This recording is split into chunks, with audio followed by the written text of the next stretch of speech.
The meeting brought together National Assembly Select Committee on Human Rights and Constitutional Matters, the Independent Electoral Commission, political parties and civil society organizations for constructive discussions on electoral reforms moving forward.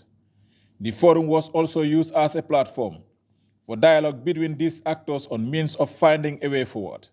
Atan Alijaj, Country Director of the National Democratic Institute for International Affairs, said the recommendations from this meeting would strengthen the country's electoral cycle and processes.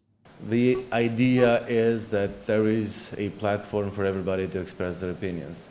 I am very much looking forward to our discussions today. I want to hear from all of you, including the political parties who are the main actors in the election, including other civic groups who have done election observation in the country for the past period of time. And hopefully we'll be able to have a productive discussion that will also help in the process of the ongoing discussions that will be taking place at the National Assembly. Khalifa Mbaye, Deputy Clerk of the National Assembly, made a presentation of the status of the election bill, the legislative agenda, as well as the next steps and opportunities for consultations with stakeholders. The electoral process or reform process was an initiative and undertaken by the government in the previous legislature, which is the 5th legislature, through the election bill 2021. And that bill went through the process, the legislative process in the 5th legislature.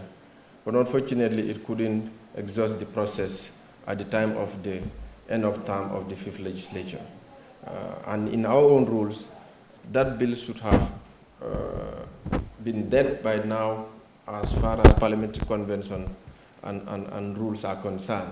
But out of commitment and the political will of the leadership of the National Assembly, that bill was resuscitated through a speaker's ruling to make sure that the bill is carried over to this current legislature. In a virtual statement, a senior associate for Africa NDI stressed that the key reforms envisaged will not just be for IEC, but for all relevant stakeholders, especially issues that can strengthen and enhance greater participation in the electoral processes. The reforms, he added, will also garner collective efforts from all stakeholders involved in the electoral processes to ensure that they adopt measures that are recognized as best practices. The electoral reform is no easy task.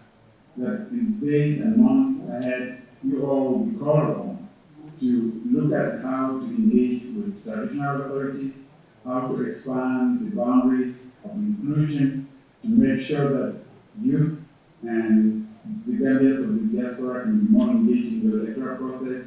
We will be dealing with issues around transforming the models into paper voting or paper ballots and other important topics that would help make the electoral process more meaningful.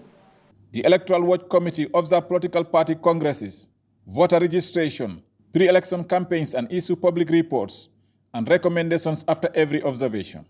However, this last retreat is meant to identify electoral reform priorities based on the recommendations made by various stakeholders, including the Independent Electoral Commission IEC, political parties, civil society organizations and security forces, the media and public, as well as plan a roadmap that would be used to advocate for and promote electoral reforms in the Gambia ahead of the upcoming electoral cycles. Ansumana Kamara is the chairperson of the Electoral Watch Committee. All the time that the EWC is out observing elections, things that we see and also report, and these reports are shared with stakeholders, include the inducement of voters and also the usage of government resources during elections. We have demanded several times, we've also reported and also gave out our reports that these are things that should not continuously happen. Representatives of political parties and CSOs highlighted the urgent need to address lingering concerns within the electoral reform process, stressing the importance of producing an election document that reflects the collective aspirations of all Gambians.